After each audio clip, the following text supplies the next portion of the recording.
Noah Briggs, a former Marine seeking peace in the Alaskan wilderness, thought he was only saving an injured dog during a blizzard night. But after the German shepherd named Finn recovered, it began acting strangely day by day. Finn stared fixedly toward the northern mountains, where a strange green light appeared amidst the icy haze, whimpering with desperate urgency.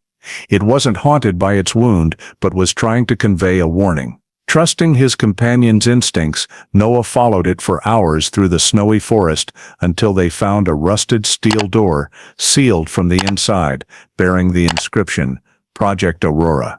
What lay dormant beneath that frozen ice, and why had it been buried for half a century? Please support us by subscribing to our channel.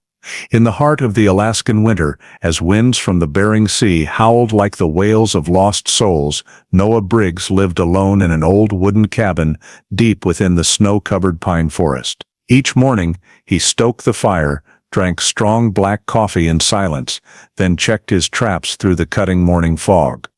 The war had ended years ago, but the sounds of artillery and his comrades' screams in the Middle Eastern haze still echoed in his mind. Whenever he looked into the cloudy mirror on the wall, he saw only a man with weary eyes, a scruffy beard, and a white scar stretching across his temple, a remnant of an explosion he'd never forget. He lived cut off from the world, avoiding all contact, with only snow, wind, and the crackling of firewood for company. That night, as the blizzard began to rage, wind slamming against the wooden walls and snow swirling like specters outside the windows, Noah heard an odd sound amidst the storm, a faint, intermittent whimper, nearly swallowed by the gale. He quickly donned his coat, grabbed a flashlight and handgun, and stepped outside.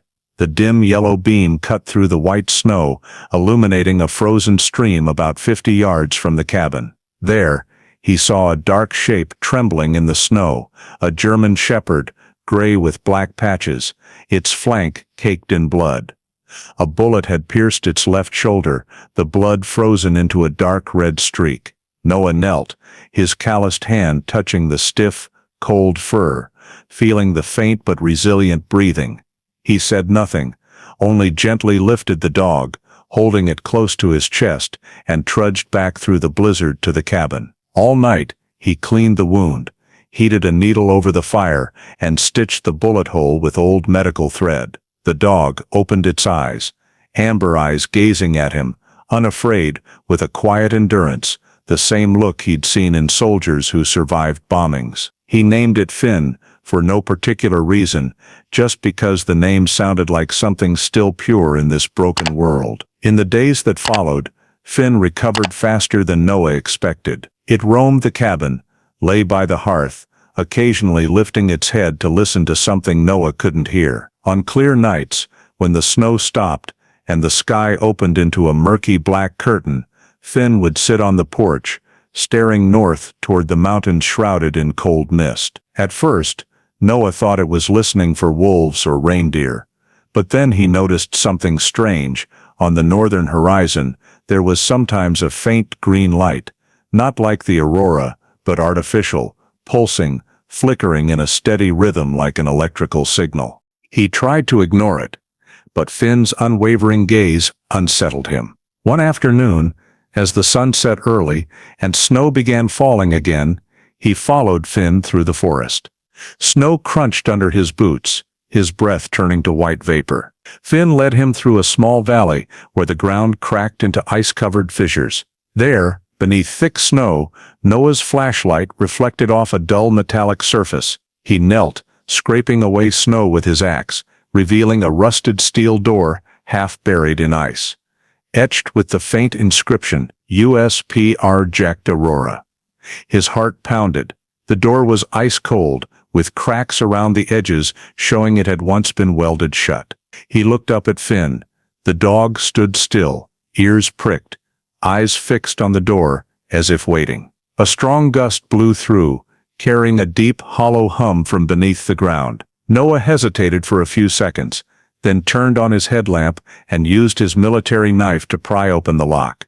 The metallic clang echoed sharply in the silent, icy forest. The door creaked open, cold air rushing out like white smoke. A steel staircase, coated in ice, descended into darkness. Noah took a deep breath, gripping the flashlight handle tightly, and looked at Finn. "Let's go," he said softly. Finn gave a low bark and stepped down first. Noah followed, each step echoing with the crunch of ice in the frigid void. From deep underground, a low, steady hum resounded, like the breathing of a machine dormant for half a century. Noah stopped at the bottom step, shining his flashlight ahead. The faint yellow beam illuminated a narrow hallway, its steel walls dark and mottled with rust. He stepped down, each footfall echoing, blending into the eerie silence, as if the mountain itself were listening. Finn stayed close, ears alert, nose sniffing, fur bristling in the heavy, damp cold. The room at the end of the hallway was larger than Noah expected. Rows of massive CRT monitors, like small cabinets, stood lined up, their glass faces covered in inches of dust, with ancient IBM computers sitting silently, like mummies of a dead era. Underfoot, tangled wires snaked across the floor, some still faintly glinting beneath the dust. Noah walked around, brushing a hand over a control panel, the dust sliding away to reveal faded lettering. "Control Module Aurora Base," he muttered, voice hoarse. "God, it's real." Finn gave a low bark, then fell silent, staring into the darkness at the room's corner. It felt like someone was standing there, watching them. Noah found a circuit breaker deep in the wall, hesitating before touching it. "What if there's still power?" he said to himself, then pulled hard. A dry click sounded, followed by a long hum and the clatter of ancient mechanisms. Fluorescent lights along the ceiling flickered wildly, then steadied, casting a pale green glow over the room. The air vibrated faintly, dust swirling like smoke. One monitor flickered on. Text scrambled for a moment before stopping, initializing system. Signal returning. Noah froze, his heart pounding. The room seemed to come alive. A steady beeping came from a speaker, each pulse exactly 2 seconds apart, the cold rhythm of machinery. Finn began to howl, a deep sound echoing through the room, then circled the control panel, stopping at a small steel door in the back. It growled, hackles raised. Noah looked around, pushing down unease. He spotted an old magnetic tape drive on the desk, still connected to power. He pressed play. The mechanism clattered, then a faint hiss came from a wall speaker, followed by a low, gravelly voice. "If you're hearing this, the signal is back. They'll come to erase all traces. Trust no one with a badge." The voice cut off abruptly, replaced by a low-frequency hum, steady and prolonged, like the breathing of something alive but not human. Noah shivered. He found a drawer with yellowed technical documents. Inside was an Arctic map, its geographic symbols faded, with handwritten coordinates in black ink. In the corner, a note read, "Aurora Project. Quantum source, unknown origin." He spread the map on the desk, shining his light. A red dot, marked amid the northern ice sea, circled with the label, "Source." Under the cold green light, the ink on the map seemed to glow faintly.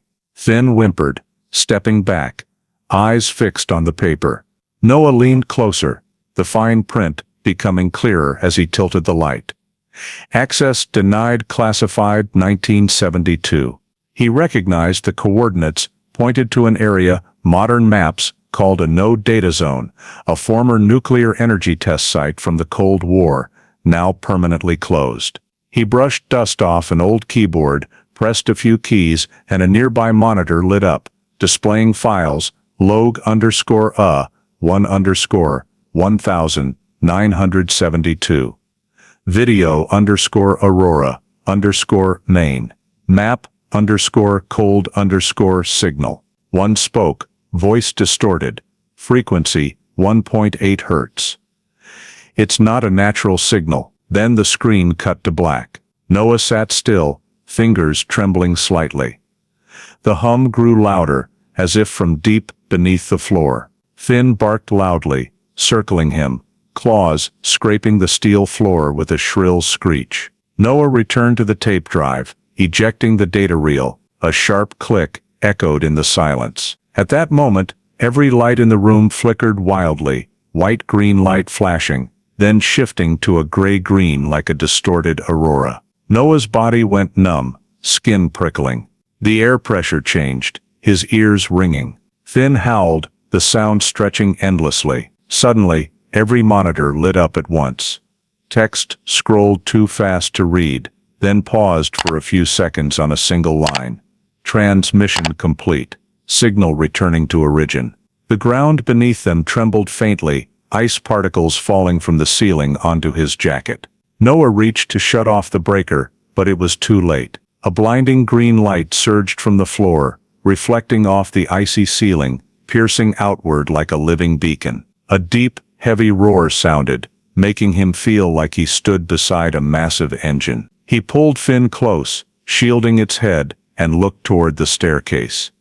Through a narrow crack in the ceiling, he saw the Aurora outside warping, from soft ribbons to spiraling pulses, flickering in sync with the hum in the bunker. Noah didn't know if he was witnessing a natural phenomenon or a nightmare. He touched the steel wall, feeling the vibration ripple through the metal. Then suddenly, everything stopped. Silence. The lights went out, leaving only his flashlight's lonely beam. He exhaled heavily, looking up. The final text still flickered on the screen.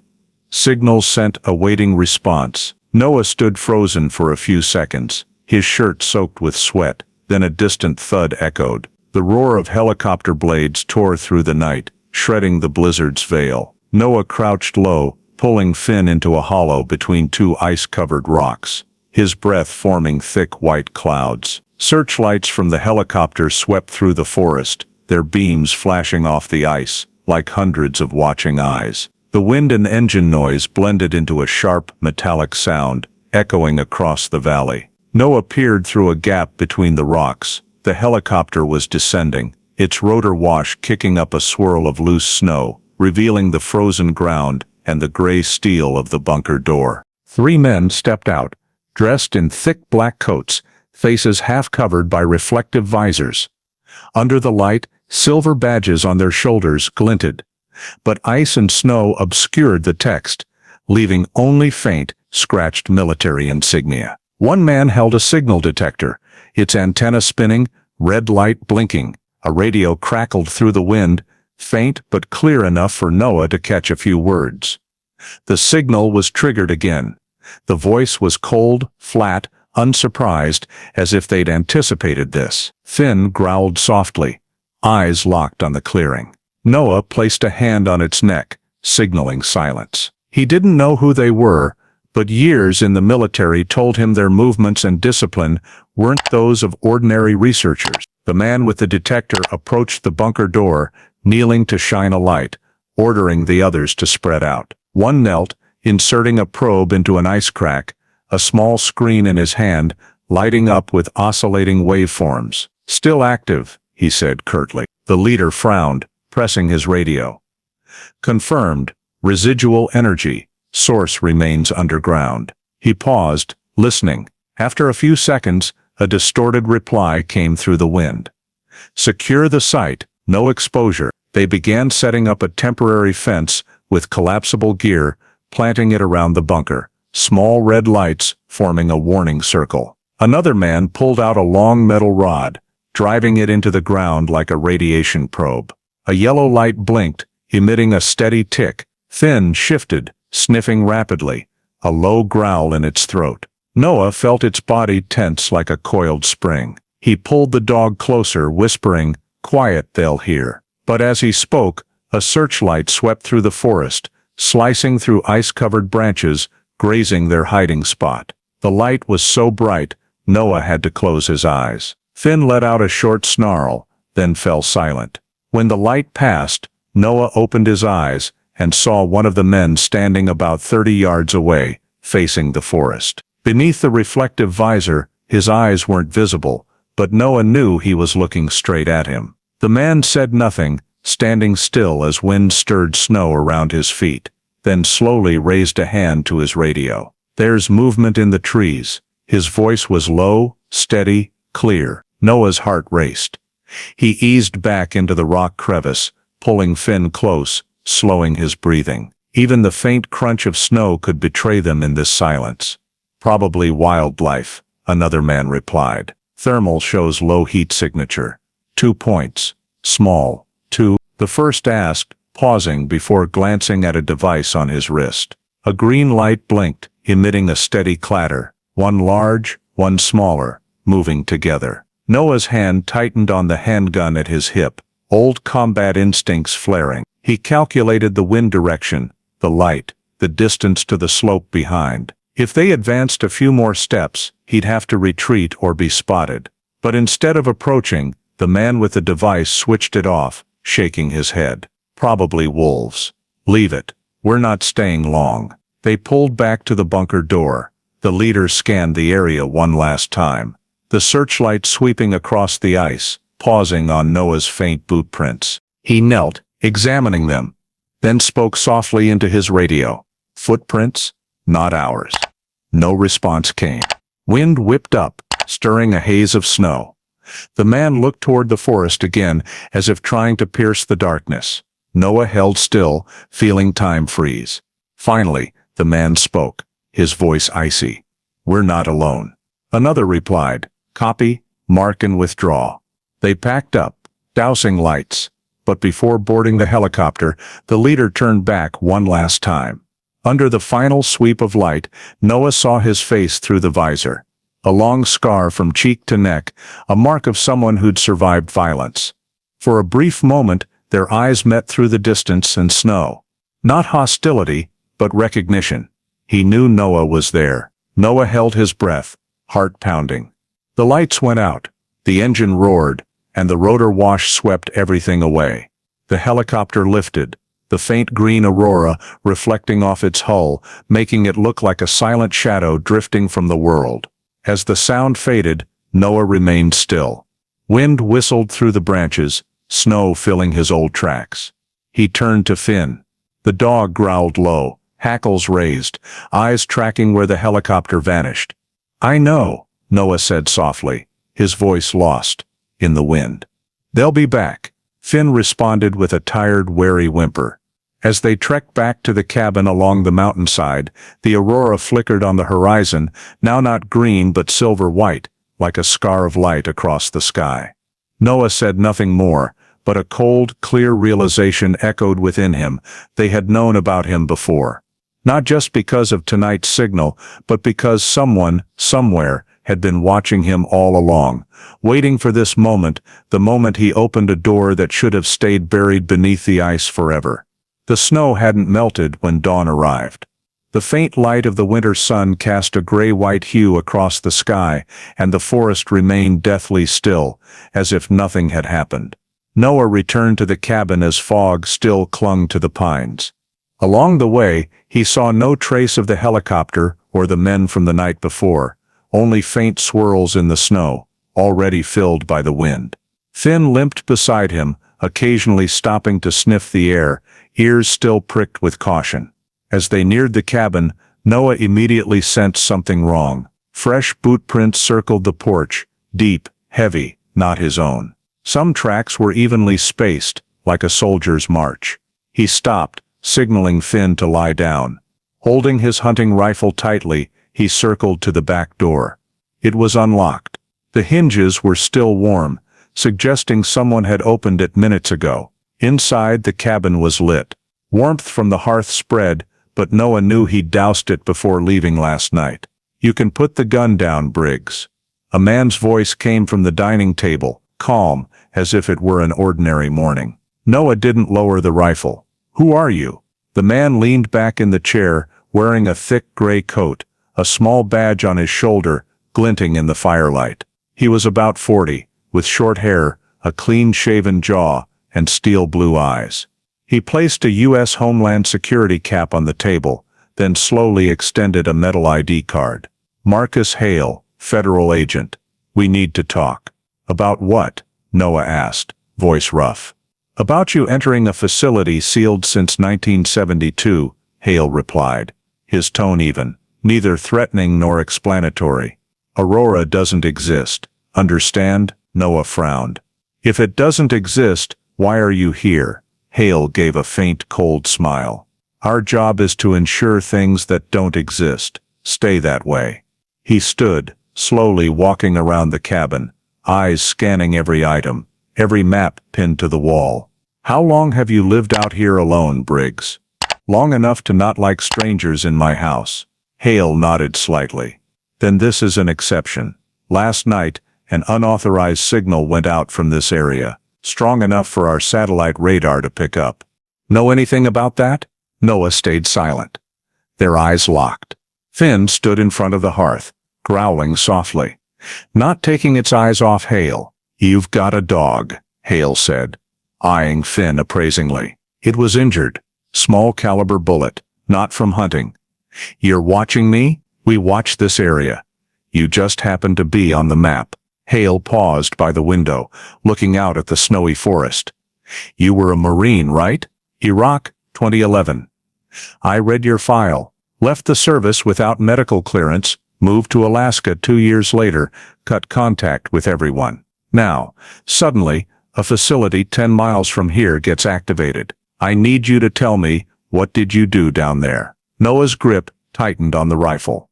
Just a rusted bunker. Nothing in there works. Hale turned, stepping closer. We found fresh boot prints outside the bunker. Size 12, military boots, M10 style, same as yours.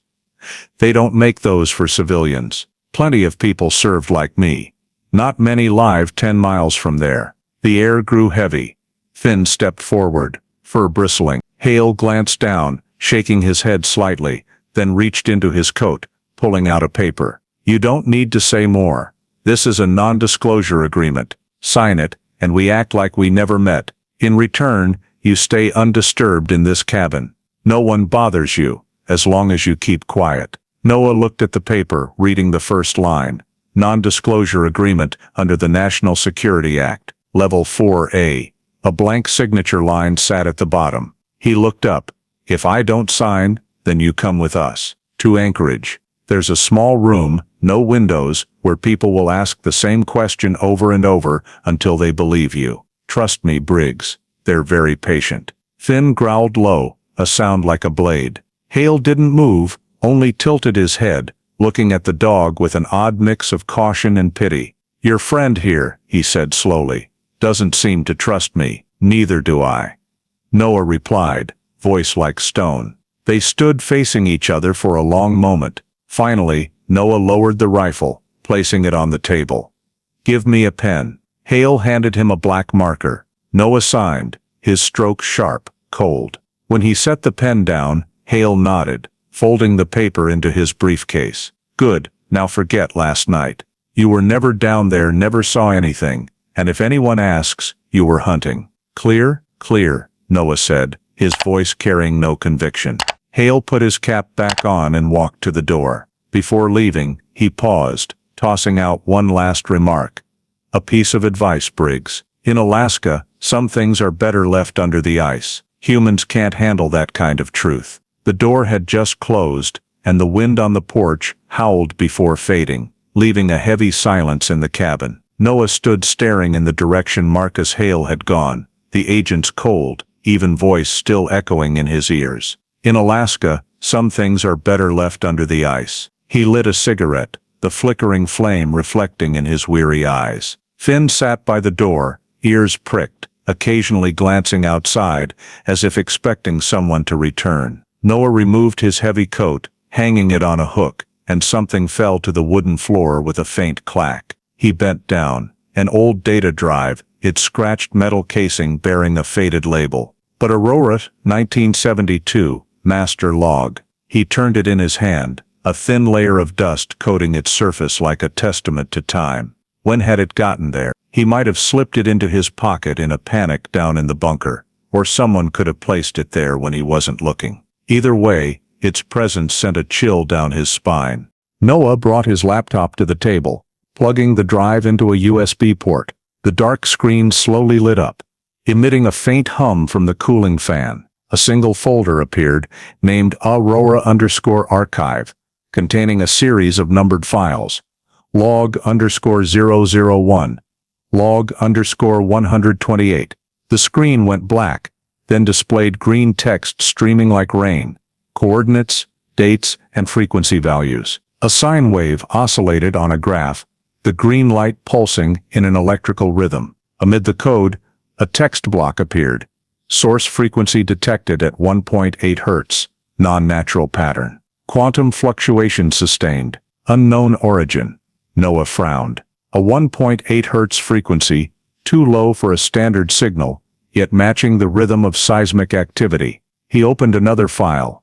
This time, a video. Grainy black and white footage showed a group in thick hazmat suits adjusting a massive machine in a concrete room. One turned to the camera, saying something, but the audio was just a distorted hum. Finn whimpered, stepping back, eyes fixed on the screen. Its low howl blended with the faint hum from the laptop's speakers, creating a thick, vibrating sound that shook the air. The cabin's lights flickered faintly. Noah touched the laptop's casing. It was charged with static. He stood, walking to the corner where a small generator sat in a metal box. Its power light blinked erratically, the engine's rhythm shifting as if something interfered. He switched it off, but the cabin's lights didn't fully dim. A pale green glow seeped through the window, reflecting on the walls like distant headlights. Noah stepped onto the porch, pulling the door open. It wasn't the Aurora. This light throbbed in a cycle,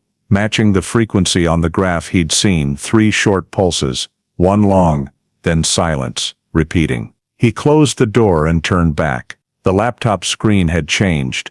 Black background with white text scrolling vertically. Transmission active. No way, Noah whispered, eyes glued to the screen. The Aurora system had been buried for over 50 years. How could a signal restart from an old drive? Finn let out a long, pained, wary howl. The green light outside the window flared brightly, streaming through the curtain gaps, flooding the room with a cold glow like the depths of the sea. Metal objects vibrated faintly. The hum returned, clearer now, like hundreds of stretched voices blending into one. Noah yanked the drive out, but the text remained. The screen flickered, then displayed a static image.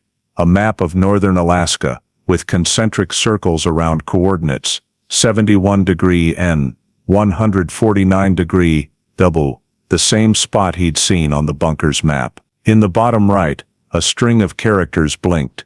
EHO, a link, established. God. He stepped back, heart pounding. Finn barked loudly, lunging toward the door. Outside, the wind shifted, a metallic screech echoing from the mountainside. The roof creaked. Noah slammed the laptop shut, stuffing it and the drive into his backpack. He doused all lights, checked his gun. As he prepared to leave the cabin, a distant engine roared. Low, steady, mixed with the wind. He knew that sound. A helicopter. Finn growled softly, turning toward the north. The pulsing green light in the forest persisted, now mixed with yellow-white beams from searchlights. Noah opened the back door, stepping into the snow. The air was thick, heavy with ozone. He glanced over his shoulder. The laptop in his pack glowed faintly through the fabric, as if lit from within. He opened it. The screen had turned on, displaying a final steadily blinking message on a black background. Signal received. Transmission, chain active. The wind gusted, slamming the back door against the wall with a bang, then silence. Noah felt the forest watching him, thousands of invisible eyes opening in the night. Finn stepped forward, nose pointed toward the pulsing light, then looked back at him, growling softly, not from fear, but as if urging him on. "I know," Noah said quietly. Zipping his pack, eyes tracking the sky where green and white flashes intertwined over the mountain peaks. The signal hasn't stopped. The cabin's lights went out completely, the generator silent. For a few brief seconds, the world was only wind, green light, and the ragged breathing of two beings, one man, one dog, standing on the fragile edge between darkness and something awakening from beneath ancient ice. Snow fell heavily, large flakes drifting down like ash in the night. Noah stood by the window, his hand unconsciously brushing the curtain as the green light in the forest faded, leaving only thick darkness and the howling wind. He was about to turn back when a faint glint passed a distant tree. Not a flash, but a metallic reflection. He frowned, peering closer. Through the frosted glass, he saw it clearly, a black SUV, no plates, half buried in deep snow about 300 yards from the cabin. Its lights were off, but thin white exhaust rose from the tailpipe. The engine was still warm. Finn growled softly. It stood close to Noah's leg, ears erect, nose sniffing rapidly. "I see it," Noah whispered. He doused the cabin's lights, locked the door, and grabbed the hunting rifle from the wall. Darkness swallowed the room. Only the faint red glow of embers in the hearth reflected on the wooden walls. He crouched, shouldered his pack, checked the ammo, and signaled Finn. The dog moved ahead, its steps so light they barely left tracks. Noah opened the back door, cold air biting his skin. He closed it, snow instantly covering his first footprint. The air was thick with the smell of diesel and metal.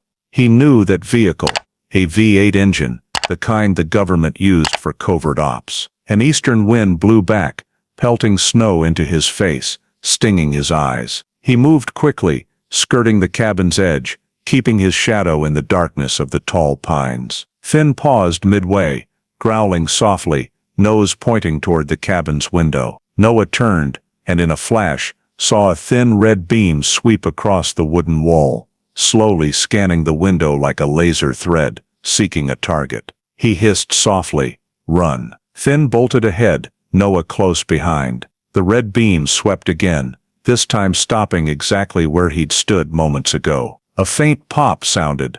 A silenced bullet pierced the glass, shattering it silently. Noah ducked low, sliding down the slope behind the cabin, snow up to his knees. Finn ran ahead, toward the forest. Behind them, searchlights flared, tearing through the night. Two white beams swept across tree trunks, chasing them. Noah glanced back. The cabin door was wide open. Two figures in dark clothing stepping out, moving with discipline, each carrying an assault rifle with mounted lights. One aimed into the forest, sweeping the beam in every direction. A radio crackled through the wind, Noah catching fragments. Target moving north. No. 2 heat sources. Repeat. 2. He and Finn plunged deeper into the forest. Each breath cut like a knife. Cold air pierced his coat, burning his lungs. The darkness was thick, broken only by the flickering searchlights behind. Noah knew he couldn't run forever. The snow was too deep, and they had vehicles. He looked back, seeing the red dot of an infrared scope flicker across a tree trunk, blinking like a demon's eye. "This way, Finn." He veered onto an old trail leading to the valley. Finn slipped through dry branches, snow cascading down, nearly erasing their tracks. The SUV's engine roared to life, then fell silent. They couldn't drive in the deep snow, so they'd follow on foot. Noah slid down a slope, snow up to his waist. A muffled shot rang out behind. A bullet grazed a tree, sending bark fragments scattering. He gritted his teeth, kept running. Finn turned, barking loudly, warning. "Quiet," Noah hissed, but the dog kept growling. They reached a narrow valley floor. Beneath their feet, a frozen stream gleamed like a mirror. Noah pulled Finn along its edge, hoping the ice would hide their tracks. Above, the searchlights were dimming in the snowy fog, but voices still echoed. "Track them." Thermal still reading. Noah crouched, panting. Finn stood beside him, tongue out, breath steaming white. He placed a hand on its head, whispering, "We've got to reach the northern mountains." "Got it?" Finn tilted its head, as if understanding, then pointed its nose that way. Above, the Aurora faintly glowed, stretching into a curved ribbon. But within it, Noah saw another light, green, pulsing in waves. It matched the frequency from the laptop screen. He looked up, heart tightening. "Damn it, they're tracking the signal." The wind howled, carrying the snap of a branch behind. Someone was closing in. Noah flattened himself, raising his rifle. Through the scope, he saw a figure moving in the forest. Black coat, pistol with a light. The beam swept the snow, searching. A flash grazed his cheek, the snow burning hot like fire. He held his breath, waiting, then whispered to Finn, "Run, but don't bark." Finn surged forward, bolting down the old trail, its form blending into the snow, nearly vanishing. Noah waited a few seconds, then retreated the opposite way, skirting a large boulder. From afar a shout, "I saw it! It's moving east!" He used their mistake, cutting across the slope in the opposite direction. The wind roared fiercely, visibility down to a few yards. Reaching a high ridge, he looked back. Below, vehicle lights swept the snow, figures darting in the glow. One SUV restarted, tires spinning in the snow, headlights piercing the forest. Noah scanned around, orienting himself. For a moment, between snow-covered trees, he saw Finn waiting ahead, its yellow eyes glowing like small flames in the night. He hurried toward it, muttering, "They won't stop, Finn." The wind swallowed his footsteps. Both pressed deeper into the dark forest, where snow fell like a heavy blanket, and all traces vanished, leaving only the breath of man and dog dissolving into Alaska's icy night. The wind screamed through the old pines, whipping snow from branches into swirling clouds. Noah followed Finn through the darkness, his ragged breath blending with the cold gusts. Above, the Aurora faded, leaving only a faint green glow like a dying ember. Behind, the vehicle's engine had gone silent, but he knew they hadn't given up. The cold cut his skin, his hands nearly numb despite gripping the rifle. Finn led the way, occasionally pausing, growling softly, as if catching a scent, not of people, but of metal and ozone. The burnt electrical smell Noah had noticed in the bunker. "Lead on, Finn," he said softly, voice hoarse from the cold. The dog glanced back, its yellow eyes glinting under the flashlight, then veered north through a sparse forest thick with ice. The ground sloped downward, revealing a small valley nearly buried under meters of snow. Finn stopped before a long fissure where snow had collapsed, exposing black rock below. A cold draft rose, carrying a damp, metallic smell. Noah shone his light. Within the narrow gap, he saw a man-made structure, old metal stairs encased in ice, and a rusted sign bolted to the wall, "Aurora Auxiliary Access." He exhaled, half in shock, half in fear. "A back door," he muttered.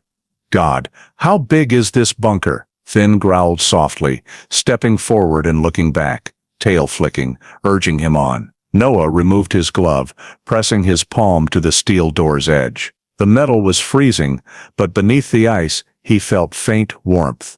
Not an illusion, but real. Something inside was generating heat. Someone had opened it recently. Tension rising, Noah checked his rifle, took a deep breath, and pushed the door. The metal scraped loudly, echoing deep underground. A cold, misty draft poured out, stinging his eyes. He switched on his flashlight and slipped through. Inside was a narrow tunnel, steel-lined, the floor sloping slightly downward. Ice coated everything, but a long trench in the center showed melted water. The temperature was higher than outside, as if something was silently radiating heat. Finn stepped cautiously, claws clicking lightly on the steel. Noah pressed deeper. The wind outside faded, leaving only the drip of water and their breathing. It felt like walking into the mountain's gut. After a few minutes, the tunnel opened into a larger chamber, curved walls, high ceiling, and in the center, a massive machine encased in thick ice. Faint lettering emerged under the flashlight.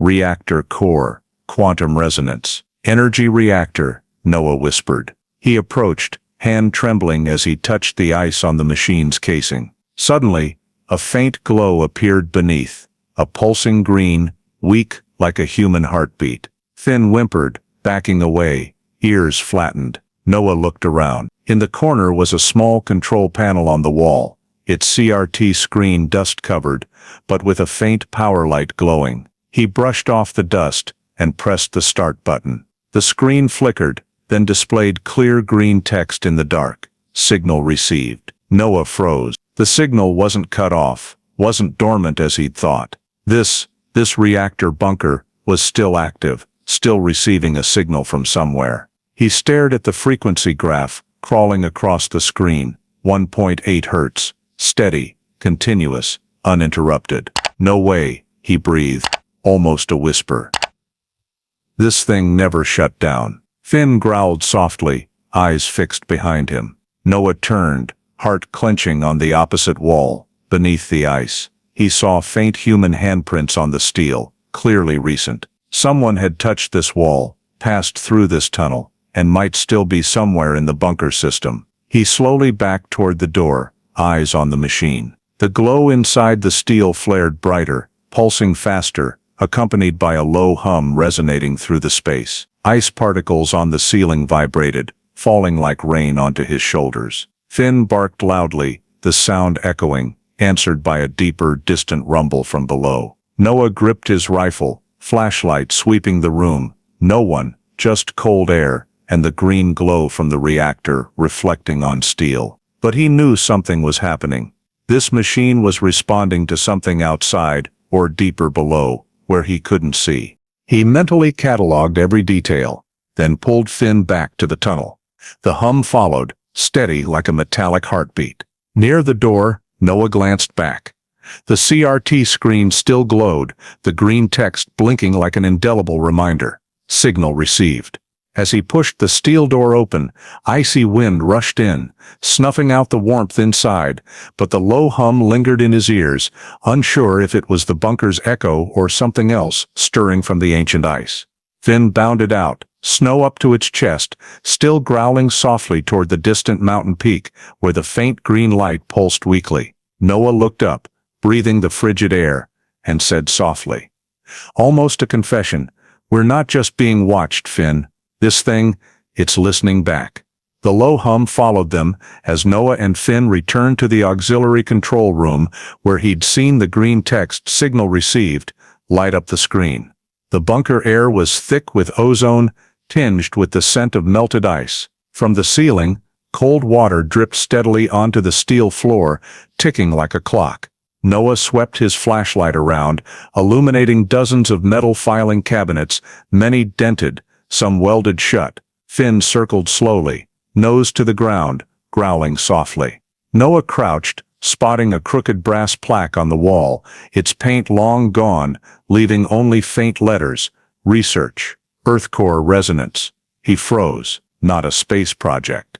From the start, Aurora wasn't aimed at the sky, but down into the earth. He opened a nearby filing cabinet.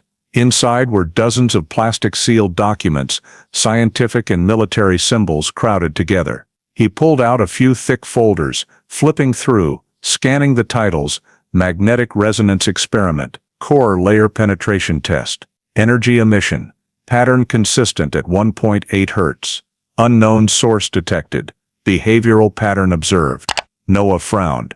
They called the signal behavioral, implying it had actions, reactions. He kept flipping. Dense charts, handwritten notes smudged with ink.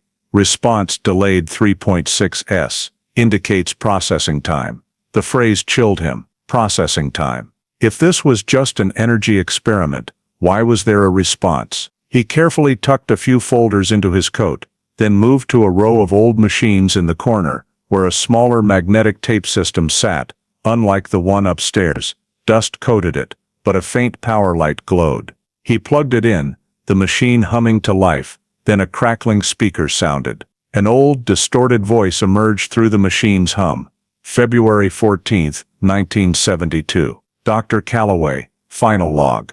We've detected a conscious signal. It's not natural interference. When we sent test oscillation sequences, the response frequency matched and shifted. It adjusted to mimic our sequence. It responded. A click sounded, then silence for a few seconds, before the voice returned quieter, shakier. They want to shut down the project, said it's beyond control, but the signal is still there, waiting. I believe it hears us. Noah stood motionless. The bunker's cold wasn't just temperature anymore, it was something else, a living silence, as if hundreds of eyes were opening from the earth. Finn growled softly, eyes fixed on the massive reactor in the room's center. The green glow inside pulsed, clearer, stronger, as if the machine had just been awakened. Noah switched off the recorder, carefully rewound the tape, and slipped it into his coat. He turned to the control panel, pressing a few keys. Old commands appeared. Project Aurora, Phase 3 Test, Signal Origin, Unknown Response, Active Type, Mirror Resonance. He paused at the last line. Mirror Resonance. A reflective, mimicking response. It meant every signal they sent down was echoed back. A vague but vivid realization hit. Aurora wasn't just an energy project, it was a conversation. He glanced at Finn. The dog stood still, yellow eyes locked on the reactor, ears flattened. Its body was tense, as if hearing something humans couldn't. "You hear something?" Noah asked softly. Finn didn't respond, only whimpered low and stepped back. A soft pop sounded from the floor, like compressed air escaping. Noah knelt, touching the steel, feeling a faint vibration ripple through his palm, matching the rhythm of the electromagnetic waves he'd seen on the screen. Slow, deliberate. He looked at the control panel, where the indicator light shifted from green to yellow, then back to green. The main screen's text changed. Response detected, pattern match, human alpha. He stepped back, chest tightening. Human alpha. Was it picking up human brainwave frequencies? Finn growled, eyes wide. Noah moved away from the panel, heading for the door. After a few steps, the machine's sound returned. No longer steady, but like fragmented whispers. "Noah," he froze, blood icing in his veins. "No, impossible." The voice repeated, fainter, blending into the hum. Noah, listening. He swung his flashlight around the room, but no one was there. Only the reactor glowed brighter, its light reflecting off the walls in breathing waves. "No way," he muttered. "No one knows my name here." Finn let out a long howl, echoing through the bunker like a response. Every device in the room lit up, lights flashing, the low hum, rising to a shrill, rapid pulse, like a racing heartbeat. Noah backed toward the door, clutching his pack. The final screen displayed a message he'd never forget. Communication established. Source responding. He didn't know what was beneath the earth, but it wasn't just energy, and Aurora wasn't a physics experiment. They'd opened a communication experiment with something not of this human world. A shiver ran down his spine. He doused all lights, pulled Finn out of the room. As he climbed the metal stairs, he glanced back one last time. In the dim glow, the CRT screen still shone, green text pulsing steadily like breathing, and the reactor's light throbbed like a heart, waiting for someone to answer. The bunker's low hum abruptly shifted. From steady pulses, it grew rapid, roaring like a massive machine waking. As Noah and Finn left the auxiliary control room, the green light inside flared, casting their shadows on the steel walls. He looked back. Every CRT screen lit up simultaneously, control panel lights blinking wildly. Green text streamed like rain. Energy surge, detected transmission auto-activate. "No, no, no," Noah muttered, rushing to the panel, trying to reach the power switch. But the toggle was broken, jammed. The floor vibrated faintly, tremors rippling through the corridor like a giant heartbeat. Finn howled, its cry echoing off the ceiling, blending with the electrical hum, sounding like the bunker itself answering. On the screen, new text flashed repeatedly. Signal upload in progress, 42%. Large cables along the walls began glowing, green electricity crawling through them like blood in metal veins. From deep below, warm air rose, melting ceiling ice, dripping onto his shoulders. Noah pulled the Aurora drive from his pocket, plugging it into the main console. "Stop it," he growled, as if speaking to a person. "What the hell are you doing?" He tried accessing the control interface, searching for a stop command. Nothing, only one window, text blinking on a black background, response locked, mirror active. The hum rose, vibrating his chest. Finn barked loudly, circling him, eyes on the exit. The reactor in the room's center blazed, its green glow pulsing hard, each beat shooting out thin electric threads. Another sound emerged, not mechanical, but a low, human-like hum lingering in the air. "Noah," he froze, ice cold. The voice was faint, broken, echoing from hundreds of meters beneath the ice. But he recognized its tone, the same from the old recording. "God," he whispered, backing away. "It's playing back." Finn howled, sharp and pained. The entire system shifted to white light. A vertical beam shot from the reactor through the ceiling, piercing the ice above. Noah looked up, seeing a widening ceiling crack, green light flooding upward like a massive searchlight into the sky. Outside, Alaska's sky blazed.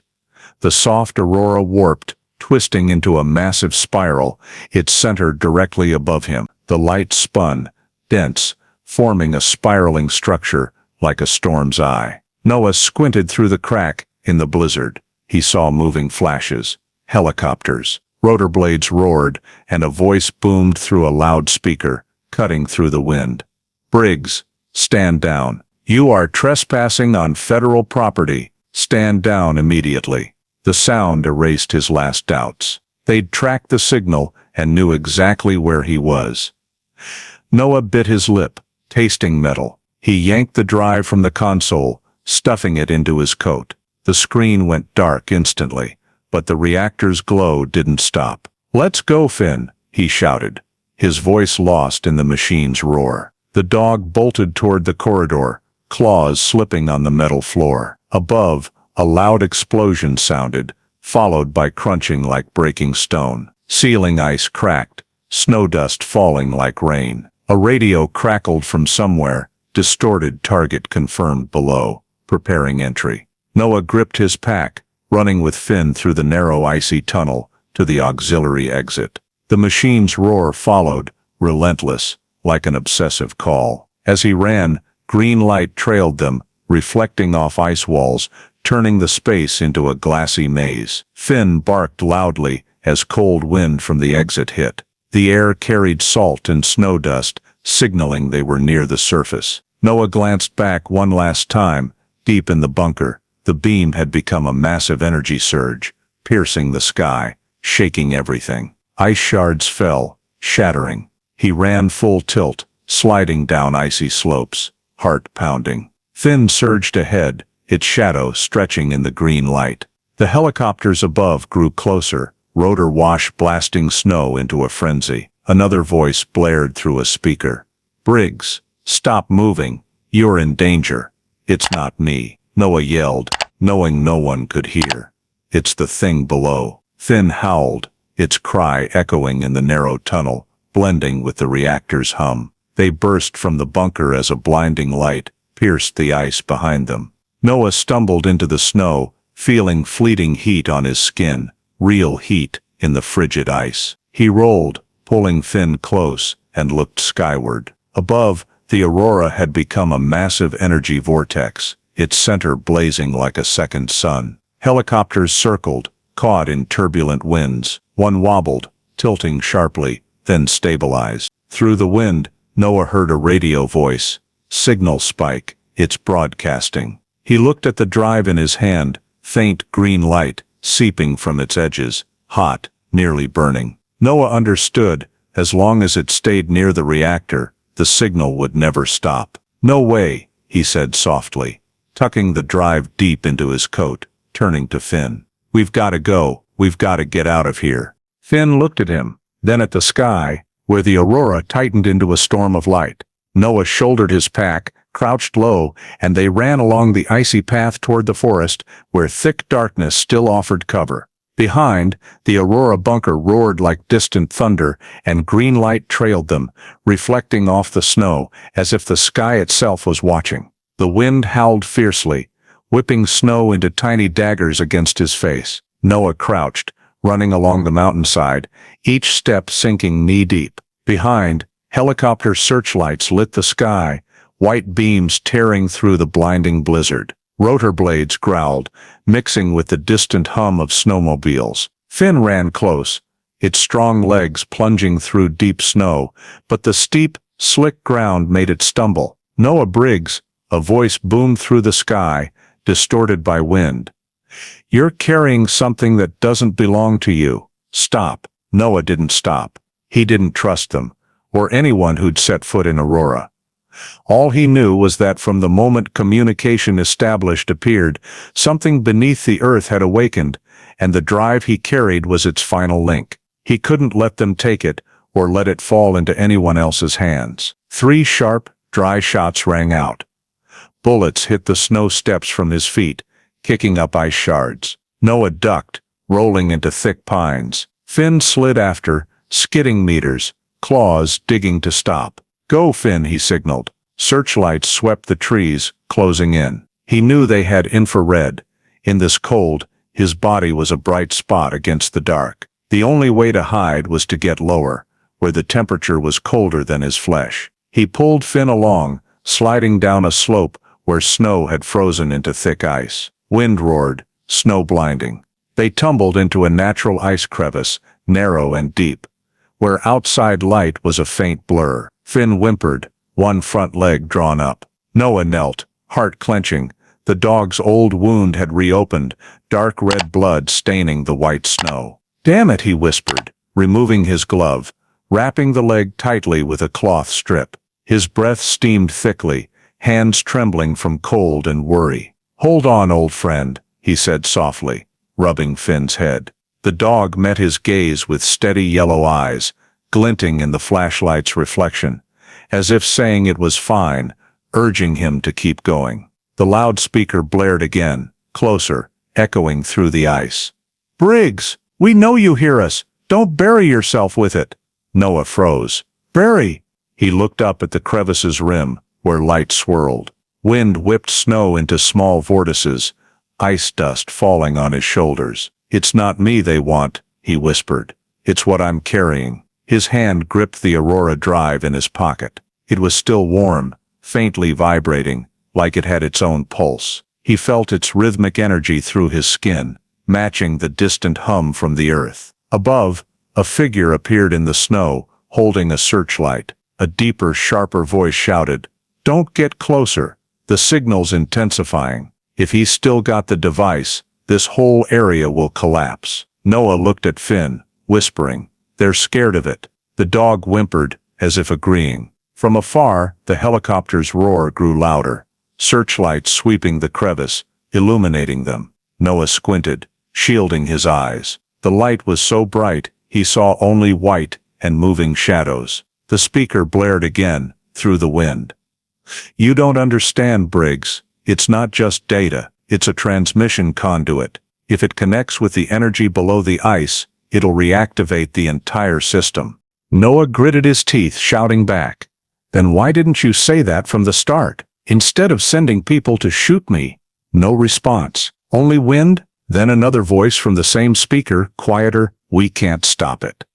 Only you can. Don't let it return." A fierce gust swept the crevice, bringing a thick snow dump. Noah ducked, shielding Finn with his body.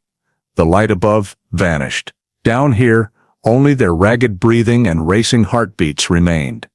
When the snow settled, Noah looked up, scanning around. The wind had shifted, piling ice to seal the crevice's mouth.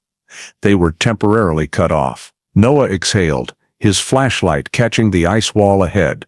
Within its clear layers, he saw faint veins like electric wires, dim green light running through them, sinking deeper, vanishing into darkness. He touched the ice lightly. It vibrated faintly, the familiar hum echoing through the tight space. Finn growled, stepping back. "I know," Noah said, pulling his hand away. "This thing's still alive." He leaned against the ice wall, taking a deep breath. Somewhere above, the helicopter's hum faded, swallowed by the blizzard. The wind kept howling, but he could no longer tell it from the earth's echo. The drive in his coat vibrated again, stronger. Noah pulled it out. Its metal surface glowed faintly, green text appearing directly on it. No screen, no power needed, link active. He clenched his hand, light seeping through his fingers, illuminating Finn's face. Outside, the storm raged, snow slashing like millions of white arrows. Noah knew they wouldn't stop. They feared it because they understood more than he did, feared what was waking below. But that's why he couldn't let the drive fall into their hands. He knelt, looking at Finn. "We're going to the end. Got it?" Finn whimpered, its eyes glinting in the dark like small flames. High above, another light flared through the blizzard, the green beam from Aurora base, piercing the sky again. The crevice glowed, green light reflecting on Noah's face, turning him into a ghostly silhouette in the storm. He gripped the drive, feeling its pulse sync with his own, and in that moment, he knew the chase was no longer between men, but between humans and something deeper. Older, reclaiming its voice from beneath the ice. The wind outside the crevice screamed in bursts, but in the distance, Noah heard another sound. Heavier, steadier, footsteps. He placed a hand on Finn's shoulder, signaling silence. The steps crunched on the ice above, unhurried, deliberate, as if their owner knew exactly where he was. A faint light flashed through a crack, then a figure emerged in the cold mist. "Don't shoot, Briggs," a low, familiar voice. Marcus Hale. The agent stepped from the fog, face pale from cold, goggles covering half his eyes. A flashlight on his shoulder cast a faint green halo around him. Noah stood, rifle already aimed. "You shouldn't be here," he said, voice rough, from a dry throat. "I thought so too," Hale replied, raising both hands to show he was unarmed. "But my superiors disagreed." He glanced around, nodding slightly as his flashlight caught the ice wall where faint green light still seeped. "I warned them, Briggs. Aurora shouldn't be touched again." Noah didn't lower the rifle. "Then why send people to hunt me? I didn't give the order." Hale gave a faint smile, gone quickly. "Higher up, they're scared, not of you." "Of this." Noah pulled the drive from his pocket, its green light reflecting on Hale's face. The agent's eyes narrowed. "You still have it." "It found me," Noah said. "I didn't find it. You don't understand." "Then explain." Hale stepped closer, voice lowering.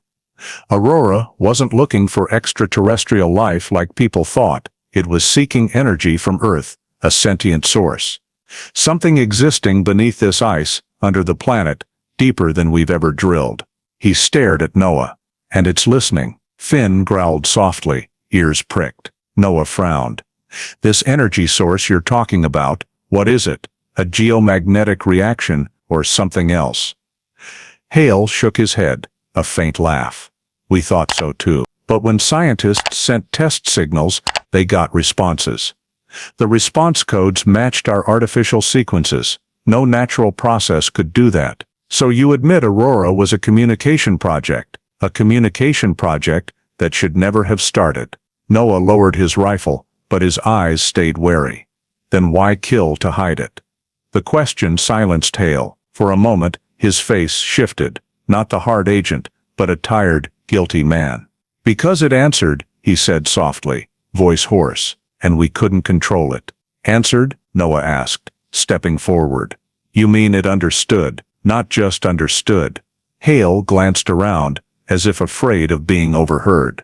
"It mimicked. It mirrored everything we sent down, but then, it started changing, refining the signal sequences, like it was learning. In the final 7 minutes before the project was scrapped, the system auto-transmitted a signal back up. We never decoded it." Noah fell silent. His breath mingled with white vapor in the cold air. Hale continued, his voice barely a whisper. "3 died from radiation. 2 vanished, trying to shut down the reactor. Then the whole facility was sealed. But the signal, it never stopped." "It's trying to communicate back," Noah said. "No, it's trying to surface." They stood facing each other in the dim space. The low hum below grew stronger, deeper, as if proving Hale's words. The ice vibrated faintly, snow dust falling around them. Finn barked loudly, lunging to stand before Noah. Hale raised a hand. "I'm not here to hurt you, but we have to end this. That drive is the key. When you activated it, you woke what Aurora once contained." "If you're right," Noah replied, "why didn't the government destroy it from the start?" Hale sighed. "They wanted to control it, thought it could be an infinite energy source. When it failed, they buried the evidence. And me, I'm the only survivor from the first team. They let me live to guard the secret." He looked at Noah, eyes dark. "And now, you've opened it." Silence fell. The earth's hum grew thicker, deeper. Tiny green lights began crawling along cracks in the ice wall. Hale looked up, voice trembling. "Feel that? It's waking. It knows you're here." Noah gripped the drive, feeling its faint pulse, as if responding. "If it's really sentient," he said softly, "maybe it doesn't want to stay buried forever." Hale stepped forward, grabbing his shoulder. "You don't get it. It's not trying to communicate. It wants to spread. Every time the signal's triggered, the ice here thins, geomagnetic energy fluctuates. If it breaks through the ice layer, the entire Aurora system will reconnect, and this time, we can't shut it off. A small explosion sounded from afar, the ground shaking hard. Finn howled, backing toward the door. Hale spun, face paling. "They're trying to blast the bunker to stop the signal," he said urgently. "If they do, this whole mountain will collapse." Noah looked down the dark corridor. Green light spread fast along the walls, pulsing like a heartbeat. "We're out of time," he said. "We've got to get out." Hale nodded. "And take that drive far away, where it can't reconnect to the source." "You think this is just a storage drive?" Noah held it up. Its green light shone through his hand, illuminating Hale's face. "It's got a pulse." Hale stared at the glow, face ashen. "My God, they lied to me. They said the core was disabled." From deep in the bunker, the low hum surged, stretching into a thunderous roar. Small ice chunks fell around them. Hale grabbed Noah's shoulder. "Listen, Briggs, you choose now, we bury it forever, or you'll see it surface on its own." The green light beneath the ice flared brighter, reflecting in their eyes, turning the space bright as day. Noah took a deep breath, meeting Hale's gaze. "Then you're coming with me. We'll find a way to shut it down, for good." Hale nodded, voice hoarse. "If it lets us." Above, helicopter rotors roared again, joined by the storm's howl. They turned toward the exit, and beneath their feet, the earth trembled, like a massive entity stirring awake. The roar from the earth had turned into a genuine quake. The steel walls shuddered violently, ice dust falling like rain. Noah and Hale ran through the main corridor of Aurora Base, their flashlights flickering, reflecting off green streaks crawling across the walls. Each time the ground shook, the light pulsed stronger, like a metallic heart beating wildly. Finn ran ahead, barking loudly, its voice drowned by the electric hum flooding the space. At the corridor's end, the central control panel rattled fiercely, CRT screens flashing on randomly, spitting tiny sparks. Noah and Hale stopped before it, both squinting against the blinding green light. On the main screen, text poured down like a storm. Energy peak. Signal amplification initiated. "God, it's amplifying the signal," Hale shouted, yelling to overpower the deafening rumble. "It's pulling geomagnetic energy from the whole area." Noah stepped forward, trying to reach the circuit breaker, but as he touched it, a sharp jolt shot through his glove, throwing him back. Finn barked loudly, lunging to stand between him and the panel. The device's light shifted from green to blue-white, so bright the room seemed to melt in the electric glow. Hale stepped back, drawing a pistol, shouting, "Get out of the way." "No, don't shoot," Noah yelled, but it was too late. Hale fired, the shot echoing, grazing Noah's shoulder and hitting the control panel. The sound wasn't metal breaking, but a long piercing wail, like a human scream echoing through thousands of walls. Green bolt tore through the air, bursting from the bullet hole and racing along the energy conduits. Blue-green electric flames shot up from the floor, hitting the ceiling, weaving a crackling web of lightning. Hale tossed his gun aside, shielding his face. "Run, Briggs, run now." Finn howled, its pained cry reverberating in the metal space. Noah scrambled up, lunging to grab its collar. "Go, Finn." He pulled the dog away from the light. Behind them, the control panel exploded. A raw energy wave surged out like a lightning tide, sweeping the corridor, slamming walls, sending ceiling ice crashing down. Ancient equipment clattered, screens shattered, everything shook, and the light became a blazing orb at the bunker's center. Hale still stood there, hands shielding his head, struggling to balance in the energy gust. He yelled through the chaos, "You have to break that link, or it'll transmit back up." Noah turned, eyes blurred by the light. "I don't know how." On the wall, one surviving screen lit up. Text clear, signal upload, 97%. "Finn," Noah shouted, pointing to the auxiliary corridor, the only exit he'd used to enter. The dog understood, bolting toward it. Noah followed, running as heat from behind surged like a storm. As they neared the auxiliary door, Another massive explosion sounded. Hale was thrown off the floor, slamming into a wall. "Go!" he screamed, but Noah paused for half a second looking back. The green light engulfed the room, swallowing Hale's silhouette. In that moment, Noah saw Hale's eyes wide, reflecting the eerie glow, fearful, yet as if he'd realized something. Then his figure vanished in the light storm. Noah gritted his teeth, diving into the auxiliary tunnel. Finn howled, leading the way, its fur glowing in the reflected light. An energy gust roared through the corridor, knocking Noah forward. The temperature spiked, ice on the walls, melting into streams that vaporized on contact with the floor. Behind, the reactor's roar blended with a deep hum, creating a chaotic sound like the mountain itself screaming. "Go, Finn, faster!" Noah shouted, his voice choked by smoke and electric vapor. They reached a turn, and as they rounded it, a green bolt grazed overhead, sending Noah crashing down. Finn turned, grabbing his sleeve with its teeth, pulling him step by step. Noah struggled up, heart pounding, ozone thick around them. Ahead, dim light appeared, the exit to the ice crevice. He lunged for it, just as the light behind erupted into a colossal boom. Heat hit, hurling them out of the bunker door, tumbling down the snowy slope. Noah rolled several times, feeling like the wind had swept him up, then stopped, crashing into a large ice chunk. Finn slid after, whimpering but alive. He hugged it tightly, both panting on the cold snow. Behind them, the green light from Aurora's bunker shot skyward, a spiraling column like a vortex. Lightning cracked the air, echoing to distant mountains. Noah lay there, staring at the morphing sky. The Aurora twisted around the column, forming a massive circle. Snow glittered in the electric glow. In his ears, a low hum mixed with a broken voice.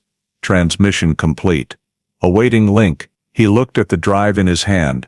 It glowed fiercely, its pulse slowing. "Damn it," he said softly, voice trembling from cold and fear. "You're not done," Finn whimpered, resting its head on his leg. Noah stroked it, eyes fixed on the column rising higher than the clouds. In that moment, he realized the helicopter crews, the government, even Hale, weren't afraid of Aurora's energy. They feared what was listening to its signal. Beneath the ice, in the deepest depths, something had received the call and was answering. Alaska's night sky erupted in a blinding flash, so bright, Noah thought dawn had broken midwinter. The green column from Aurora's bunker shot through snow clouds, melting ice on the mountainside. A deep, slow explosion roared, like the earth tearing itself open. The ground quaked, snow sliding from slopes miles away, hot wind blasting from under the ice, making the forest shudder like a living wall. Noah held Finn tightly, tucking low in the snow. Heat grazed his neck, a shockwave flattening trees ahead, leaving scorched trunks and white smoke curling like fog. Ozone, metal, and burning ice mixed, choking his lungs as he coughed. Behind, where Aurora's entrance once stood, was now a massive crater, green light swirling inside like an energy storm. From its center, beams radiated, curling upward into a colossal radiant column, blazing like a mythic lamp in the blizzard. The explosion's echo spread far, reverberating through mountains, reaching Canada's border, where outpost guards saw the strange northern light and thought it a nuclear test. They radioed, but all regional signals turned to static, every frequency consumed by a low 1.8 hertz hum. Noah looked up, squinting against the light. The sky above warped, the natural aurora sucked into the column's core, twisting into blue and silver spirals. The light stretched for dozens of miles, illuminating forests and mountains, casting an otherworldly glow. Tree shadows stretched long, swaying in the pale green light, moving despite the still wind. Finn howled, its cry blending with the swirling wind. Noah stroked its head, eyes locked on the column. He felt the light wasn't just shining outward but downward, as if something above was looking back, responding. Then the sky began to change. The pale green light shifted to silver white, then red, then green again. The artificial aurora spirals spun around the column, growing, until they covered Alaska's sky. In that moment, the forest seemed suspended mid-air. Everything silent, as if time had stopped. A deep sound rang out. Not an explosion, but a pulse. Thump, thump. Each beat flashed a light, melting snow, cracking glaciers into hundreds of meters-long fissures. Noah felt the ground shake, but this wasn't an explosion. It was energy being pulled back down. The column began shrinking, as if sucked back to its source. Skyward beams curved, collapsing toward the center, and the entire sky's light was swallowed into the crater's vortex. He hugged Finn, shouting over the wind. "Get down." One final flash erupted, blinding, erasing all shapes. For a brief second, all sound vanished. No wind, no quaking earth, only absolute, terrifying silence, like a vacuum. Then, boom, a second explosion, deep and sharp, echoed to the horizon. A second shockwave spread dozens of miles, obliterating what remained of Aurora Base. Thousands of tons of ice and snow were hurled skyward, forming a glowing cloud reflecting the dying aurora. From afar, helicopter pilots saw only a light storm swallowing the forest, unable to see the ground, measure altitude, just a blinding core. Patrol planes were forced to retreat from the interference zone, their electronics shutting down. But Noah, at the explosion's heart, saw everything slow. He looked up and saw strange shapes in the column. Unclear if human or reflections, just dark, translucent figures moving in the green light. They had no eyes, no faces, but their surrounding light pulsed at the same frequency he'd seen on the screens. 1.8 hertz, Finn growled, baring teeth, its eyes reflecting the light like emeralds. "I know," Noah said softly, almost a whisper. "I see them too."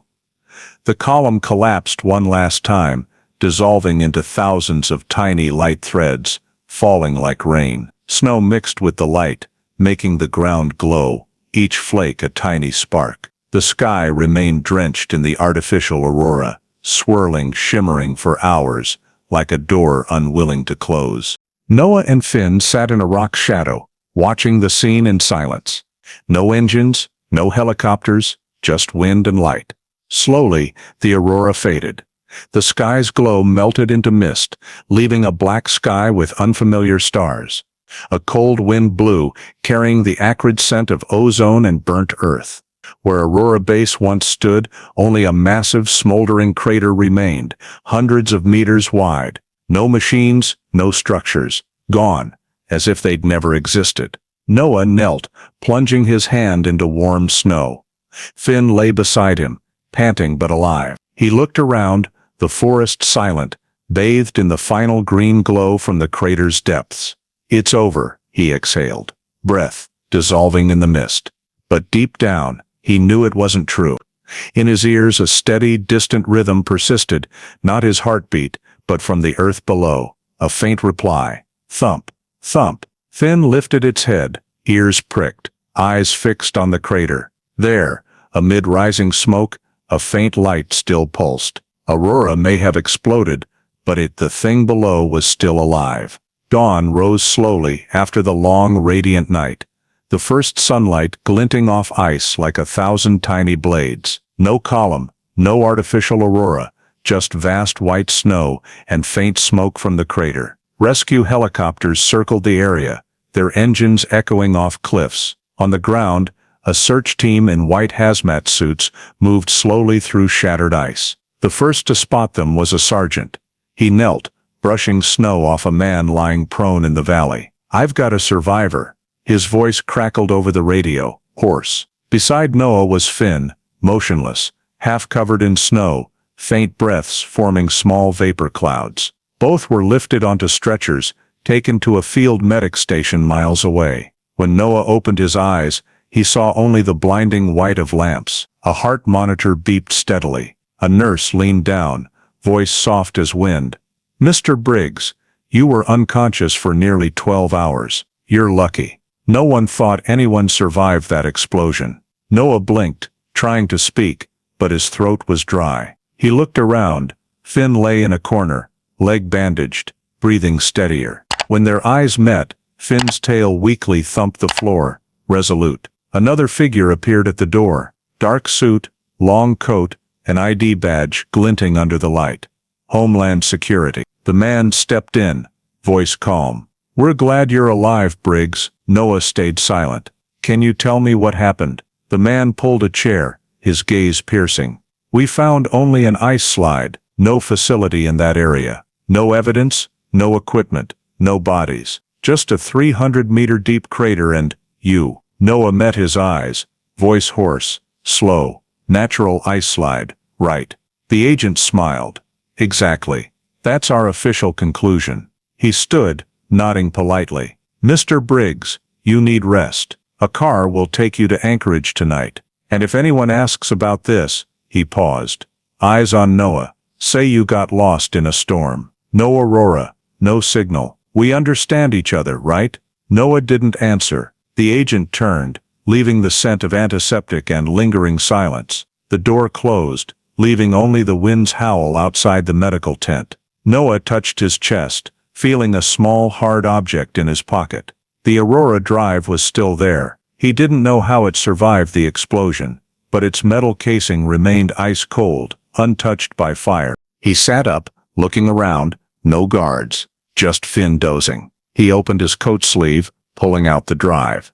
Faint green light spilled onto his palm. The metal surface displayed laser-etched characters, "Link, stand by." Noah swallowed, heart racing. "You're still there." Finn lifted its head, yellow eyes glinting under the light. Outside, the rescue camp buzzed. A woman's voice came over a speaker. "The Aurora area is officially confirmed as a natural ice slide. No radiation detected. All units withdraw within 48 hours. Noah listened, irritated. "Natural," he whispered. "Yeah, naturally. Mimics human signals. Answers back." He gripped the drive, feeling its faint pulse, as if it were listening. As night fell, Noah asked to step outside for air. The rescue camp sat in a white valley, surrounded by ice hills and dark forest. He walked slowly to the edge, Finn limping beside him. Far off, moonlight glinted on flat ice, like a mirror. But on the northern horizon, where Aurora had burned, he saw a faint green glow, small but real. It didn't move like the Aurora, pulsing steadily, slowly. 1.8 hertz. Finn whimpered, lifting its head toward it. Noah placed a hand on its head. "I know, they say it's all gone, but that thing's still out there." He paused, staring at the distant glow. "Maybe it's just sleeping, waiting for someone else to find it. But this time, I won't let anyone touch it." The night wind blew, cold and quiet. Above, the natural Aurora faintly reappeared, dim, normal, no longer the blazing green of last night. But on the horizon's edge, that pulsing light lingered, small as a distant heartbeat from a vast entity beneath the ice. Noah turned to Finn. "We've got work to do, old friend. This shouldn't be buried or exploited. It needs to rest." Finn gave a soft bark, its sound echoing in the silent valley. Above, rescue helicopters departed, their lights flickering through clouds. The government would seal this file like countless secrets buried in Alaska. But beneath the ice, where Aurora once stood, something still pulsed, silent, patient, waiting to be called again. And in Noah's pocket the Aurora drive glowed faintly, a reminder that last night wasn't the end, but the first breath of something far greater. 3 days after the explosion, Noah was flown to Anchorage on a transport plane. He barely recalled the journey, only the green Aurora trailing the window like an indelible memory. When the plane landed, 2 men in black coats met him, saying only, "Follow us." The interrogation room was cold and stark. Metal walls reflected Noah's tired face, scruffy beard, eyes sunken from sleepless days. A steel table, a water cup, a gray recorder sat between them. The door locked tight. No names, no location given. "Mr. Briggs," the first man spoke, voice flat, emotionless. "We'd like your statement again. You said you found an underground facility called Aurora, correct?" Noah stared at him. "I didn't find it. It found me. The man glanced at his colleague, then jotted notes. In an area confirmed to have no active facilities since 1973. Because you erased all traces, Noah leaned back, voice hoarse. Aurora wasn't an energy experiment. It was a signal from deep in the earth. The room fell silent. The recorder whirred, its clock ticking softly. The second agent gave a faint, humorless laugh. A signal that answers? Exactly. You tried to bury it. But it's still alive. I saw it. You sustained a serious head injury, the first said, voice steady. The explosion caused localized oxygen loss. Hallucinations are common in such cases. Noah stayed silent, eyes hollow. He knew arguing was pointless. Every word tightened the noose of doubt around him. Finally, he said softly, "You can deny me, but you can't deny what's down there." They didn't respond. Only the recorder's click. Then the first man said, "We'll be in touch. Thank you for cooperating." 3 days later, he was released. No charges, no paperwork, no names of those in charge. When he returned to the cabin, everything had been ransacked. The laptop was gone, the Aurora drive missing. No trace remained. Even the medical records from the rescue camp had been wiped clean. As if it all never existed. He lived quietly on the forest's edge, over 10 miles from the nearest town. Each morning, snow fell thicker, erasing old tire tracks overnight. Finn recovered, but still limped. They survived on dried food and water from an icy stream. Sometimes in the dead of night, Noah saw a faint green light flicker across the northern sky, small, dim, but real. He didn't know if it was the Aurora or a reminder. Months passed, and the world seemed to forget the Aurora explosion. The news published a brief note: unusual ice slide in Alaska, no casualties, no mention of energy, no underground bunker, no Marcus Hale. The investigators, the interrogators, all vanished without a trace. One winter night, the wind howled, and the cabin's electricity flickered. Noah sat alone at the table, Finn curled at his feet. By the stove, an old radio from the rescue camp sat dust-covered. He hadn't turned it on since leaving, but tonight, for some reason, he reached for the knob. Static buzzed, then silence. The frequency needle jumped erratically. Nothing but wind. He was about to switch it off when a faint beep sounded, short and steady. 1.8 hertz, his heart stopped. Finn sprang up, ears erect, eyes fixed on the radio. The beeps became a low, continuous hum, then stabilized. A crackling, faint voice broke through the static, as if echoing from deep within the earth. Signal returning.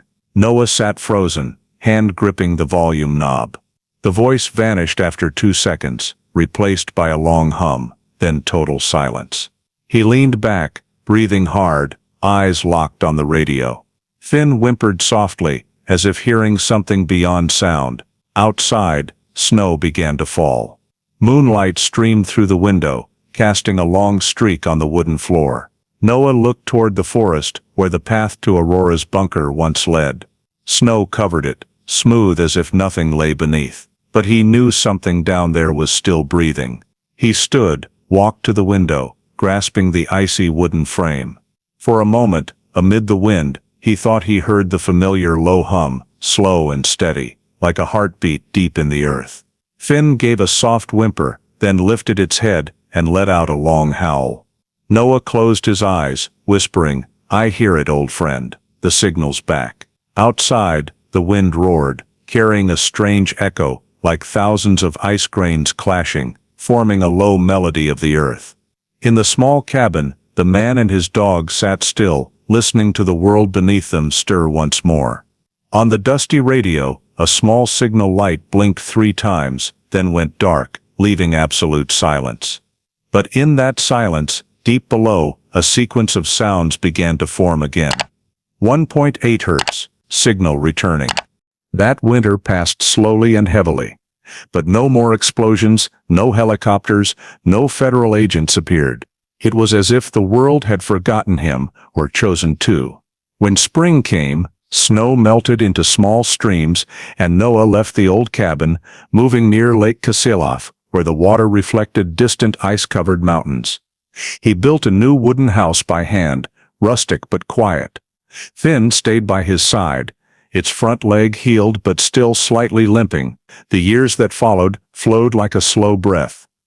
By day, Noah worked the land, built fences, raised a few sheep, and grew potatoes.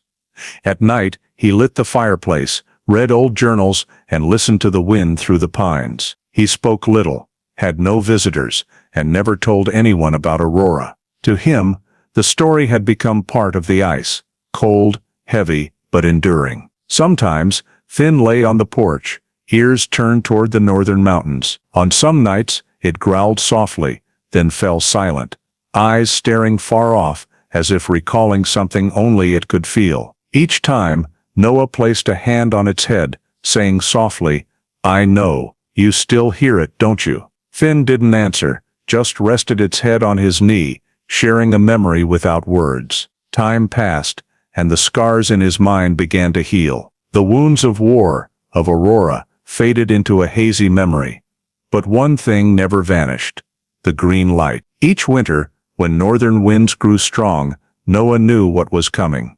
One night, he sat on the porch, holding a hot coffee, his breath mingling with mist. The sky above was calm until the aurora appeared, not the soft natural bands, but a lone, pale green streak rising straight from the mountain peak. It didn't flicker or spread, just pulsed steadily, like a heartbeat. Finn noticed before him. It stood, staring at it, ears erect. Noah smiled, no longer feeling the fear of years past. He only said softly, "There it is again." The green light reflected on the lake, stretching into a shimmering band. The wind softened, snow fell slower, and sound seemed to recede. For a moment, Noah felt the world was listening with him, as if earth and sky spoke in some invisible language. He thought of Marcus Hale, of his last words in the bunker. It doesn't want to communicate, it wants to spread.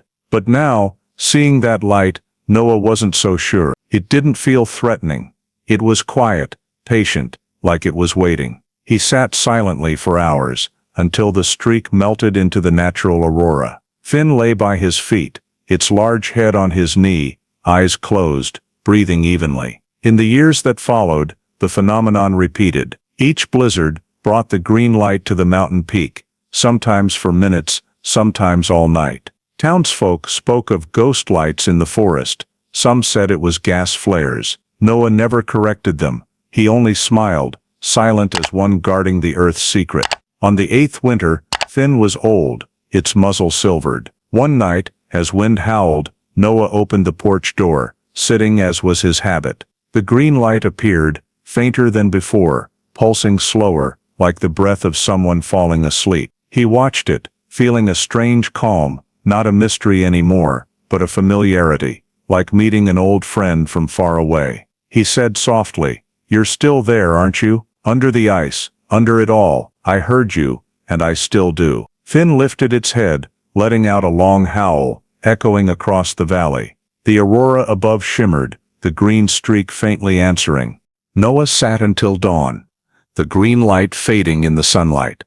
He stood, patting his companion's shoulder.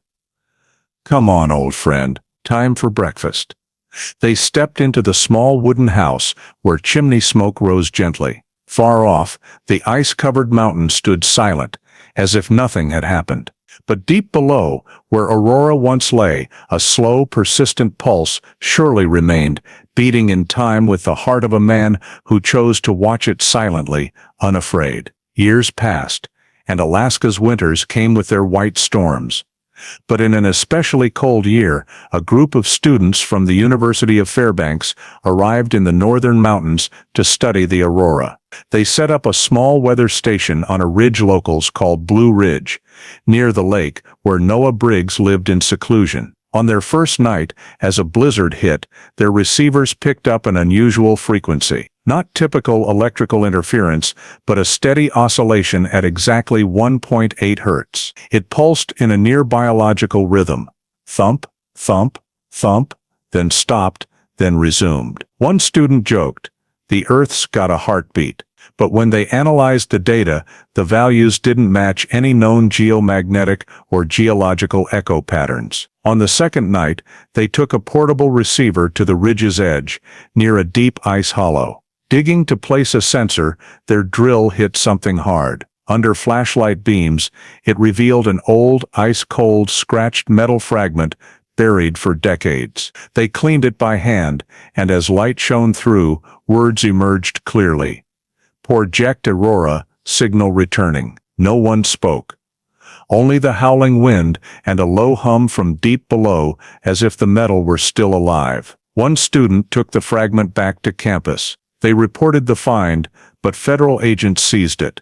The fragment disappeared within 2 weeks, and the research was shelved as anomalous geomagnetic event, not significant. Still, rumors spread among young scientists. They began calling the area the Blue Ridge Anomaly. Each winter, during strong auroras, those there could hear a faint sound in the wind, a slow, steady rhythm. Some said like distant drums, others swore it whispered, signal returning. Miles away, Noah Briggs still lived in his lakeside wooden house. He was old, hair silver, hands weak, but his eyes still sharp. Finn was gone, only an old photo on the wall, the dog staring north, where the green light always shone. One evening, tuning the old radio for weather, Noah caught a broadcast interviewing the Fairbanks students. The host's cheerful voice, a strange phenomenon discovered at Blue Ridge, Alaska. Researchers report a low-frequency, 1.8 Hz signal appearing each winter, coinciding with peak auroras. It's believed to be. Noah switched off the radio. The room fell silent, save for the crackling wood in the fire. He leaned back, smiling faintly, the smile of someone who knew something the world didn't. Blue Ridge, huh? He said softly, voice hoarse. Nice name. He poured coffee, steam fogging his glasses. Outside, the frozen lake reflected a strange light. A faint green streak rising from the mountain, trembling like a candle in the wind. The early winter wind blew, carrying the deep, familiar hum of the earth, a sound he'd lived with for half his life. Noah stepped onto the porch, pulling his old coat over his shoulders. He looked at the mountain peak where the green light pulsed, his tired eyes calm. No more fear, no more questions. He knew better than anyone that some secrets were never truly buried. They only waited for humans to be quiet enough to hear them. The wind blew, creaking the porch. Far off, the land once called Aurora glowed faintly, eerily beautiful. He closed his eyes, listening, and in the breeze, an old sound returned, soft, signal returning. Noah smiled, answering softly, like to an old friend. I'm still here. The green light spilled across the lake, shimmering like a greeting, then faded into the night. At Blue Ridge, in that cold land, Aurora's story didn't end. It became a legacy, unprovable but undeniable. For each winter, when the wind sang, the mountains echoed a slow, deep rhythm, like the earth's heartbeat, or something still listening. The 9th winter came early. Snow blanketed the lake by mid-October, and the pines around Noah's house sank into misty cold. Finn was old, its fur-grayed eyes clouded, but still bright when gazing toward Blue Ridge, where the green light appeared each blizzard. It could no longer run far. Each morning it shuffled around the porch, then curled by the fire, head on Noah's feet, breathing slow and tired. Noah knew his old friend's time was running out. He stayed by its side, talking as if Finn understood every word. You went with me through war, through ice, through the hell below, he said softly, stroking its head. Without you, I'd never have survived Aurora. Finn whimpered, eyes closing, tail weakly thumping the floor, a final, steadfast response from a loyal creature. That night, wind rose from the north, swirling snow around the house. The familiar green light flashed on the horizon, reflecting on the frozen lake. Noah sat beside Finn, feeling its breath slow, then stop. No howl, no whimper, just one long, warm breath, fading into the cold air. He sat there a long time, hand resting on the softening fur, now growing cold. Outside, the mountain's light flared brighter than usual, streaming through the window, spilling across the floor like a farewell. "See that, Finn?" he said softly, voice trembling. "The first light hits right as you go. Guess they know you finished your mission." The next morning, Noah wrapped Finn in an old wool blanket and walked into the forest. The wind was bitter, but the sky clear, the mountain's green light fading in the sun. He chose an old pine by the lake, where Aurora's first light had shone when it all began. Beneath the snow, the ground was hard as stone, and he dug with a shovel and hands, each scoop slow but steady. When the hole was deep enough, he laid Finn down, adjusting the blanket, then stood silent. No prayers, just wind, and the sound of branches brushing. He pulled out his old carving knife, carefully etching into the tree. "Finn, loyal, till the last signal." In the faint sunlight, the letters cut deep, reflecting a soft metallic glint. He stepped back, looking long, then said softly, "Rest well, old friend. If you hear the call, run to it. I won't stop you." That evening, Noah sat on the porch, looking toward the pine where he'd buried Finn. Above, the Aurora appeared, its green streak curving, softer, calmer than in years past. It no longer pulsed sharply, just glowed gently on the lake and Finn's resting place. His throat tightened, but a smile crossed his lips. In the cold breeze he whispered, "Your last signal's beautiful, Finn." The green light lingered a few minutes, then faded, leaving a gentle darkness and light snow. Noah sat still, listening to the wind and the deep pulse from the earth. For the first time in years, he felt absolute peace. No secrets, no fear, only the loyal bond of a creature that had walked with him to the end of the light. In that quiet night, beneath the pine where the first light once shone, Finn rested, and from deep below, far away, the familiar low hum pulsed once, slow, like a farewell to the keeper of Aurora's last light. The story of Noah Briggs and Project Aurora isn't just a journey into secrets buried under Alaska's ice. It reflects a deeper part of modern American society, where people stand at the edge of faith, science, and modern loneliness. Noah, a war-scarred Marine seeking peace in the wilderness, found a signal not from the cosmos, but from deep within the earth. Much like Americans today, amid technology and noise, still try to hear the signal within the voice of conscience, memory, loyalty, and humanity. Noah's steadfast life with Finn, the symbol of loyalty and instinct, reminds us that in an era of information overload and doubt, holding on to honesty and friendship keeps us from losing ourselves. The green light of Aurora, though mysterious, carries a human meaning. It's not a threat, but a reminder that nature still responds to what humans create. Just as the Earth today speaks through climate change, floods, and wildfires. The lesson is this: don't seek answers in distant places, but listen to what's closest: people, memories, and our responsibility to this world. Noah learned the signal wasn't below the earth, but in the enduring human faith, in truth, love, and healing. In a modern America, overwhelmed by data and division, that lesson matters more than ever. Thank you for following Noah Briggs and the Aurora signal, where light comes not just from the sky, but from human faith. Subscribe to our channel to catch more mysterious and human stories from America's wild lands, where every light tells an unheard tale.